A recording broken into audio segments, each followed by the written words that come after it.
SFI 18ാം അഖിലേന്ത്യാ സമ്മേളനത്തിന്റെ ഭാഗമായി കോഴിക്കോട് മിനി മാരത്തൺ സംഘടിപ്പിച്ചു. അഖിലേന്ത്യാ president VP Sanu flag off ചെയ്തു.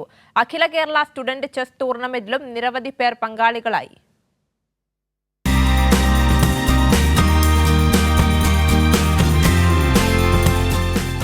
കോഴിക്കോട് ബീച്ച് റോഡിൽ രാവിലെ 7 മണിയോടെയായിരുന്നു മിനി മാരത്തൺ. 5 കിലോമീറ്റർ ദൂരത്തിൽ നടന്ന മത്സരം കോർപ്പറേഷൻ ഓഫീസിന് മുന്നിൽ സമാപിച്ചു.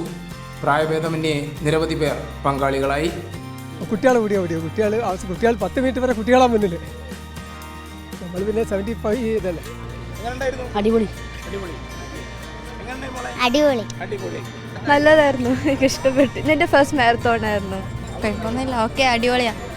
ആൺകുട്ടികളുടെ വിഭാഗത്തിൽ അതുൽ പിയും വനിതാ വിഭാഗത്തിൽ ആശ TPയും ജേതാക്കളായി. പങ്കെടുത്ത മുഴുവൻ പേർക്കും മെഡൽ കൈമാറി.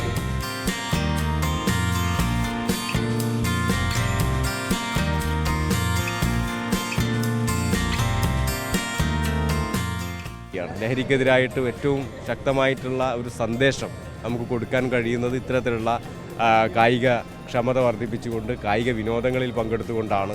ആ നിലയിൽ കൂടി ഇത് ഒരു വലിയ സന്ദേശം സമൂഹത്തിന് കൊടുക്കാൻ കഴിയുന്ന ഒരു പരിപാടിയായിട്ട് ഈ മിനി മാരത്തൺ മാറി. VK കൃഷ്ണമേനോൻ ഇൻഡോർ സ്റ്റേഡിയത്തിൽ അഖില കേരള സ്റ്റുഡന്റ് ചെസ് ടൂർണമെന്റും സംഘടിപ്പിച്ചു. അണ്ടർ 10, അണ്ടർ 15 സീനിയർ വിഭാഗങ്ങളിലാണ് മത്സരം. കൈരളി ന്യൂസ്, കോഴിക്കോട്.